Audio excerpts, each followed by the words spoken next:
भारत को आज के आधुनिक भारत से जोड़ने की एक पहल है। महाभारत के युद्ध में कौरवों की और 11 अक्षौहिणी सेना और पांडवों की ओर से 7 अक्षौहिणी सेना ने भाग लिया था। यानी इस युद्ध में सभी महारथियों की सेनाओं को मिलाकर करीब 50 लाख से ज्यादा लोगों ने भाग लिया था।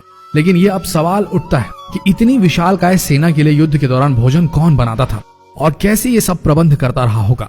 सबसे बड़ा सवाल यह है कि जब हर दिन हजारों लोग मारे जाते थे तो शाम का खाना किस हिसाब किताब से कैसे बनता रहा होगा। सोच कर देखिए कितना मुश्किल प्रिपोजिशन है ये। दर्शकों, आइए जानते हैं आज के इस वीडियो में वो गूढ़ रहस्य कि कैसे पोषण मिलता था महाभारत के सैनिकों को। महाभारत को सही मायने में हम विश्व का प्रथम विश्व युद्ध भी कह सकते हैं, क्योंकि उस समय शायद ही कोई ऐसा राज्य था जिसने इस युद्ध में भाग न लिया। उस काल में आर्यव्रत के समस्त राजा या तो कौरव या पांडवों के पक्ष में खड़े दिख रहे थे। हम सभी जानते हैं कि बलराम और रुक्मणी ये 2 ही व्यक्ति थे जिन्होंने इस युद्ध में भाग नहीं लिया था। किंतु एक और राज्य ऐसा था जो युद्ध क्षेत्र में होते हुए भी युद्ध से अलग था, और वो था दक्षिण का उडुपी। महाभारत में वर्णित कथा के अनुसार जब उडुपी के राजा अपनी सेना सहित कुरुक्षेत्र पहुंचे तो कौरवों और पांडवों दोनों ने उन्हें अपने पक्ष में लेने का प्रयत्न करा।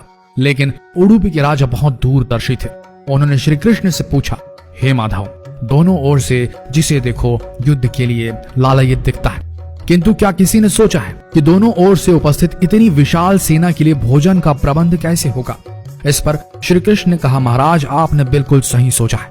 आपके इस बात से मुझे प्रतीत होता है कि आपके पास इसकी कोई योजना है। अगर ऐसा है तो कृपया बताएं।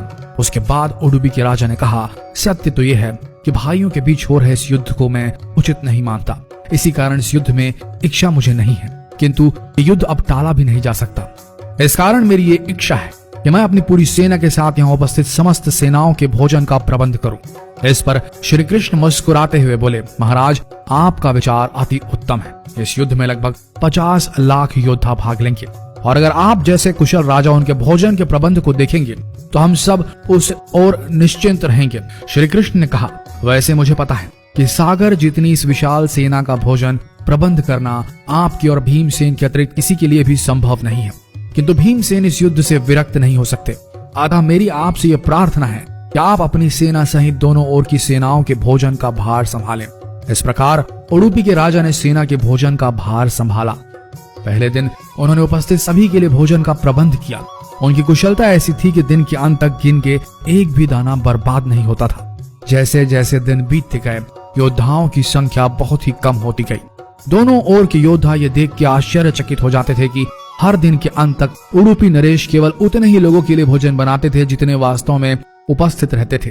किसी को समझ नहीं आ रहा था कि उन्हें कैसे पता चल जाता है कि आज कितने योद्धा मृत्यु गति को प्राप्त होंगे, ताकि उस आधार पर भोजन की व्यवस्था की जा सके। इतनी विशाल सेना के भोजन के प्रबंध करना अपने आप में ही एक आश्चर्य था, और उस पर भी इस प्रकार के अन्न का एक भी दाना बर्बाद न हो, यह तो किसी चमत्कार से भी कम नहीं था। अतः 18वें दिन युद्ध समाप्त हुआ और पांडवों के राज्याभिषेक के दिन युधिष्ठिर से रहा नहीं गया, और उन्होंने उडुपी नरेश से पूछ ही लिया, हे महाराज, समस्त देशों के राजा हमारी प्रशंसा कर रहे हैं कि किस प्रकार हमने कम सेना होते हुए भी उस सेना को परास्त कर दिया जिसका नेतृत्व पितामह भीष्म, गुरु द्रोण, ज्येष्ठ भ्राता जैसे महारथी कर रहे थे।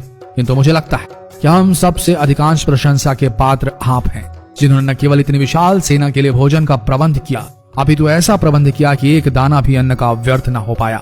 मैं आपसे इस कुशलता का रहस्य जानना चाहता हूँ। इस पर उडुपी नरेश ने मुस्कुराते हुए कहा, सम्राट, आपने जो इस युद्ध में विजय पाई है उसका श्रेय किसे देंगे। इस पर युधिष्ठिर ने कहा, श्री कृष्ण के अतिरिक्त इसका श्रेय किसी और को जा नहीं सकता। अगर वे ना होते तो कौरव सेना को परास्त करना असंभव था। तब उडुपी नरेश ने कहा, हे महाराज, आप जिसे मेरा चमत्कार कह रहे हैं वो श्री कृष्ण का ही प्रताप है। ऐसा सुनकर वहां उपस्थित सभी लोग आश्चर्यचकित हो गए।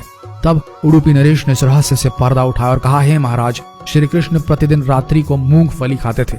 प्रतिदिन शिविर में गिन के मूंगफली रखी जाती थी और उनके खाने के पश्चात गिनकर देखी जाती थी उन्होंने कितनी मूंगफली खाई है। वे जितनी मूंगफली खाते थे उसके ठीक 1000 गुना सैनिक अगले दिन युद्ध में मारे जाते थे। अर्थात वे अगर 50 मूंगफली खाते थे तो समझ आता था कि अगले दिन 50,000 योद्धा युद्ध में मारे जाएंगे। इसी अनुपात में अगले दिन भोजन कम बनाया जाता था। यही कारण था कि कभी भी भोजन व्यर्थ नहीं हुआ।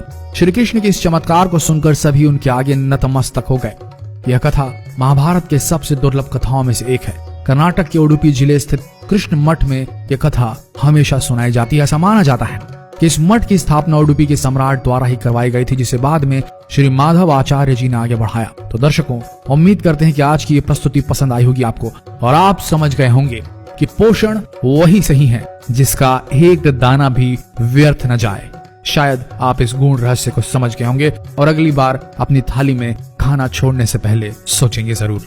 तो मिलते हैं अगले दिलचस्प वीडियो में, तब तक के लिए बने रहिए इस पेज के साथ और हो सके तो जो भी आपको लगे इस ज्ञान को जितना हो सके इस वीडियो को शेयर करें, ताकि हमारा देश पुरातन भारत जो था उससे जुड़ सके आज का आधुनिक भारत। मिलते हैं अगले दिलचस्प वीडियो में, तब तक के लिए आप सबका धन्यवाद।